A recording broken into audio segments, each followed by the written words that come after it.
That's a tough question to answer. I never planned anything like that, really. I just think at some point I realized how much is just wrong with, this will sound unpatriotic, being an academy grad and everything, but there's a whole lot wrong with our country. And especially as far as, social injustices are concerned. And to be totally blunt with you, when I look at my team, they're mostly black. And their stories of growing up, I'm from Gary, Indiana, and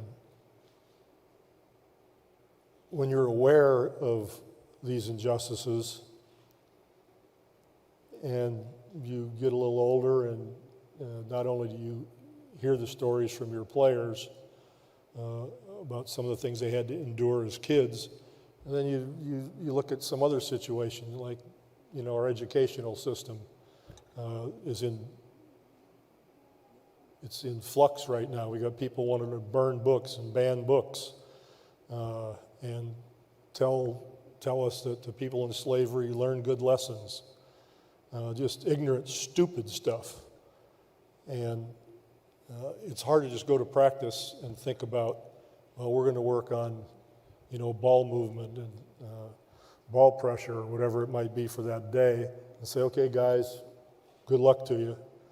It just seemed to me that it would be a way to develop more trust,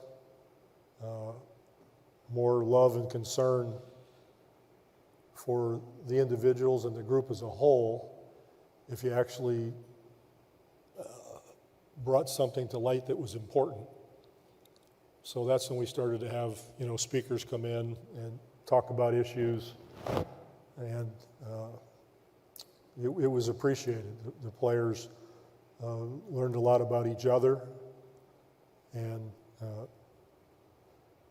it made me feel, I guess, like I was doing something that was more important than just basketball. Absolutely. You know that, but I don't know most people. I've been in love with foreign players for a long time because they've been there for a long time and they've been really good for a long time, and nobody wanted to believe it. So when Larry brought me to San Antonio, the first thing I did was ask Bob Bass, our GM, if I could go to Europe and find some players. And I knew they were there because back then in the military, sports was really huge.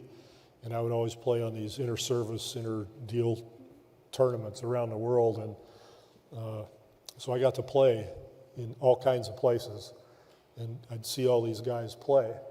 And so I knew they were there. And I thought it was like an untapped market. So he said yes, and I went. And I can still remember, it might have been '88, but it was in Cologne, Germany, the World Championships. And I walked into the food room, and there was one other coach in there, Don Nelson. And I didn't know Nelly then. And that was it. There was no other general manager. There was no other head coach, assistant coach, nothing. And so I felt like I just landed like a kid in a candy store. It was just a prejudice where you'd always hear from people, oh, they don't play defense. They won't matriculate well socially. They won't like it here. They're going to go right back home. I guess that's probably true with, somebody. I mean, we're all different. But obviously it was the right way to go. And so to see, Pau here and Tony here, when I was with Tony, he was 19 years old when he came in. And see Dirk, obviously, it's a lot of fun.